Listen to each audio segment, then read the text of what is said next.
O delegado do Goberno en Galicia, Pedro Blanco, anunciou esta mañá en Boiro nun acto celebrado no Centro Social de Cabo de Cruz, ao que asistiron representantes de agrupacións e entidades pesqueiras e marisqueiras da zona, a decisión do Goberno Central de tomar en consideración a demandas do propio sector da exención do pago das cotas da Seguridade Social os miles de mariscadores afectados polos peches de actividade a consecuencia da mortandade do marisco durante os temporais do pasado inverno. A medida, que será levada próximamente ao Congreso para a súa aprobación, busca aliviar a estes traballadores, na súa maioría mulleres, de ter que asumir este pago, máxime cando están a vivir unha baixa importante de ingresos. A medida establecerá ademais que este período sexa recoñecido como a tempo cotizado, unha circunstancia que viñan reclamando tamén dende o propio sector. Fai semanas estuvemos aquí reunidos co sector e se nos ponía en riba da mesa un problema que é un problema propio, por decirlo así, de Galicia, motivado polos sucesivos temporales,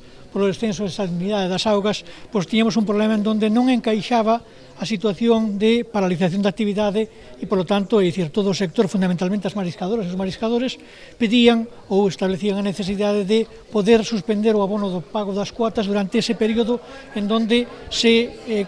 establecían a súa vez plans de conservación e explotación. Efectivamente, todo o que nos pediron, pois así o puxemos en marcha e dentro do Goberno de España foron sensibles a esta necesidade, insisto, unha necesidade que é propia nosa e, polo tanto, o que vamos a plantearlles é esa proposición que dentro do propio Ministerio se está avalando, que é para suspender o pago das cuotas á Seguridade Social durante todos estes períodos, pero ademais con un añadido que creo que é unha ventaxa, que é o feito de que durante ese tempo en que non existe a obligación de pago de cuotas á Seguridade Social, as traballadoras, os traballadores, digo traballadores porque é un sector moi feminizado, van a seguir en alta ou situación similar alta e a súa vez considerar como período de carencia. De xeito tal que durante ese período vai estar como cotizada a todos os efectos fundamentalmente deses dereitos que o estar dentro do régimen da Seguridade Social, do régimen especial, determina: jubilación, morte, supervivencia, prestacións por incapacidade, etc. Por lo que, tanto, creo que estamos falando de que é unha desas situacións ou unha desas consecuencias de escoitar ao sector pormenorizadamente, explicar